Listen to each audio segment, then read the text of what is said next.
Here with Hunter Martin, Tennessee State Director, live at the Feature Games as his squad has taken on Georgia. Hunter, man, I know you've kind of been building for this. It's all out in the field now. Appreciate you taking the time. Of course, thank you for having me. And like you said, this is a culmination of a lot of months and a lot of preparation that we put in on our side. It even starts back, I think, in the middle of before the season at the preseason All-State that we did back in January and February, where we see a lot of these guys as the year kind of gets going, after their fall preparations already kind of come and gone, and then we kind of get ready for them as the spring comes, and then seeing them for the summer, and this kind of leads into this team that we have here present with us today. Tell me about Bo Holloway, who we're seeing on the mound right now. I mean, you look at the ratings on him, number 7 ranked left-handed pitcher in the nation. We've got him up around 92. What were the expectations? I mean, there are a ridiculous number of scouts back there watching him deal right now. Tell me about the arm. Well, the arm is very intriguing, and I think number 7, from my personal preference, I know I'm biased for my Tennessee guys, but I think that 7's a little too low for him, and I think as we get going the next year or so, I think that's going to start getting lower and lower for him. He's a tremendous upside talent, 6'5", around 200 pounds, but he's very wiry, very projectable, lean, athletic. He can jump off the roof. He's just a very intriguing arm that's a high arm slot over the top, really downhill.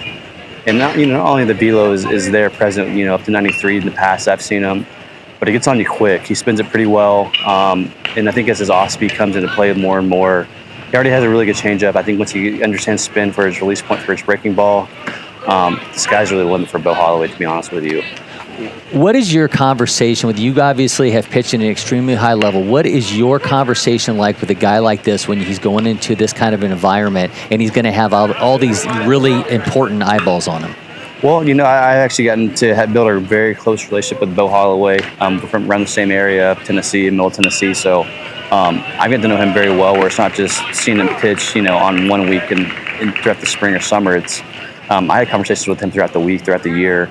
But a lot of it's mental. It's more just the mental side of the game, because obviously the physical standpoints that he has stand out, and you can notice that easily just coming and watching a game right away. But it's the mental side that he comes with that I'm trying to instill with him, trying to let him learn from my point of view, my understanding of playing the game, and just people that I've been around myself as well. So our conversations are not so much physical. It's more so just the mental side of just, hey, you get a guy gets on with a hit, it's not the end of the world. I know that these high school kids, they don't want to give up any hits. They don't want no one to score. They don't want no one on base, and we all get that as pitchers. But it's all mental conversations with Bo, and understanding that's where he can really take his next step. And I think obviously the sky's the limit with that, with him, and with everything else. You bring a roster, 10 players with national rankings on here, obviously headlined by Bo, but there are some ridiculous numbers when we're looking at the talent level that you bring in here. I was talking with Sean Duncan in particular about Jaden Pearl. I see a bat speed of 88 on a 2027. How special is this kid? Yeah, we actually saw that this morning, and me and all my interns and a group of people that I have here with me, we were all just kind of mind blown by that and talking through that ourselves. Jaden's a special talent, man. He looks like a running back out there, honestly. He's a strong kid. He runs really well. I think he's at 205, and I think that guy could be 215 when it's all said and done. And, sub 7, 6'8", 60, I think those are going to go down as he gets older, more mature. Wow. We had him up to 91, I think, or 90 last fall at a showcase. So the arm's obviously already there, too. And then the bat speed is just, speaks for itself. So intriguing talent, and incredibly physically gifted.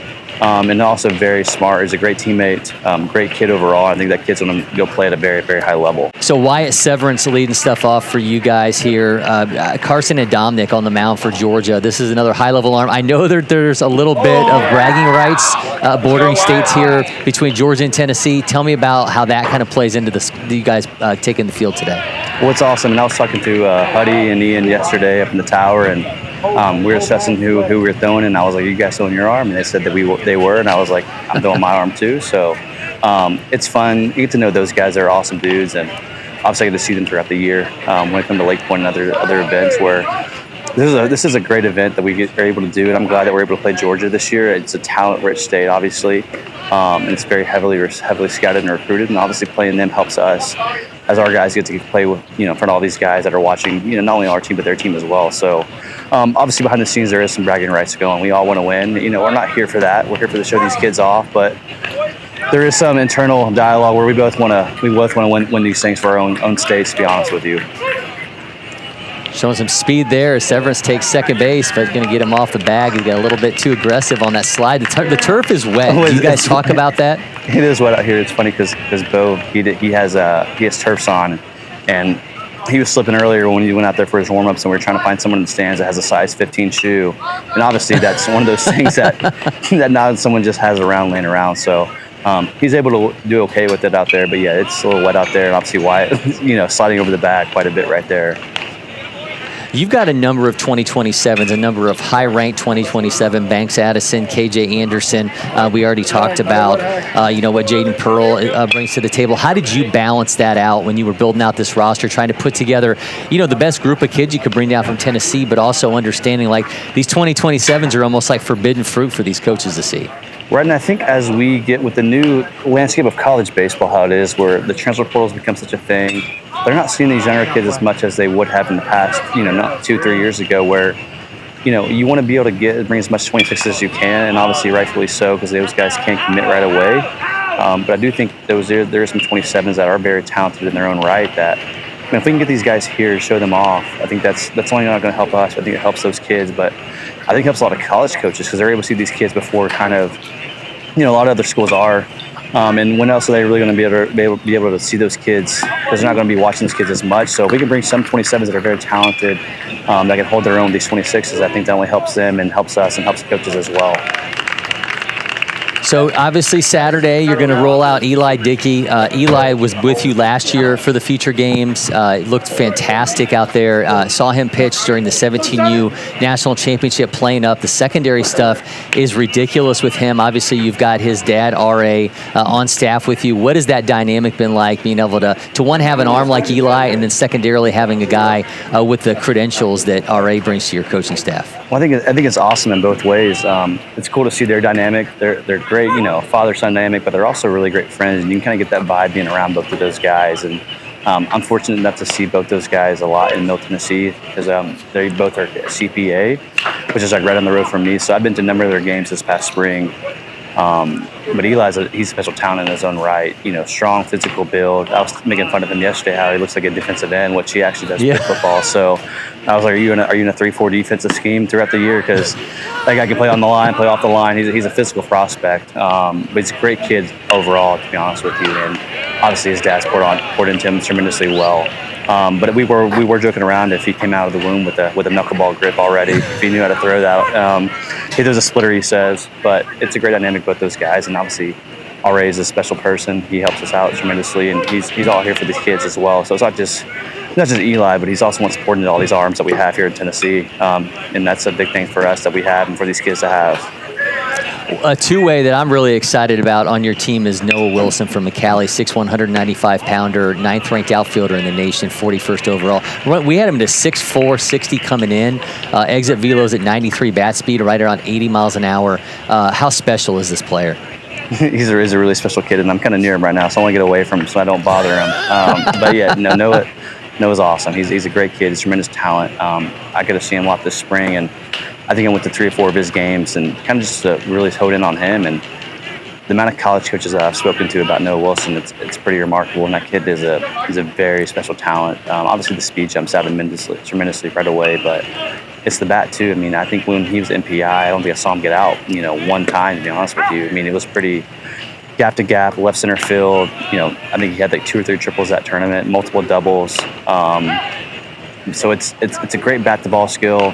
Really inside out, and I think once he learns to really turn on the baseball inside, his power potential is going to even skyrocket more. But he already has enough potential there. I've seen him hit home runs to the left field this spring in the school ball circuit. So he's a pretty incredible talent, and I think that's a guy that's going to be coming, making his way. I think he's going to be on more national radars as this event gets going and as more events get going for him in the future. We got Michael Teasley at the plate right now. I mentioned you guys got 10 different nationally ranked players in this Tennessee team. You can go multiple guys, one guy. When you were putting this team together, did you feel like maybe there was somebody who's not on that national radar that when this is all said and done, they're going to be? I think there will be. I think there's a few of those guys, and I don't want to necessarily say names, leave other names off. And I think I'll let them kind of play for themselves. But I think there's a lot of guys on this team that Yeah, I think there's even guys that I didn't bring that made it very hard that are very talented in their own right. But Michael Tease is one of those guys that you really don't know which way he's gonna go. Arm talent's incredible. I think we've had him up to 2,800, 2,900, almost I think 3,000 spin on a slider. Been up to 92 on the fastball, and he's just turned 15 not too long ago. So that kid really should be, if anything, a rising sophomore. He really could be in a 2027 class, and he's 26. So you look at those guys, and you kind of understand like that kid has a lot of projection left to come. You know, he's got a wiry build, twitchy, athletic. He can play infield too, and I think he's one of those guys that, like, obviously for me being a pitching background, I look at him as an arm, but there's a lot of guys I've spoken to that look at him as like a true infielder that could hit the hit as well. And he's one of those talents that he has a really, really high ceiling. And there's a lot of guys on this team that have that as well. I'm trying to think of, there's some pitchers that we have too that I think once they get going here this week, once some guys get on them and see them, I think we'll get some more of these guys in the nationally ranked rankings, to be honest with you. Awesome. Well, listen, Hunter, man, appreciate it. Go out there, get yourself a win, and thanks for the time. Thanks, Cory. I appreciate it, man.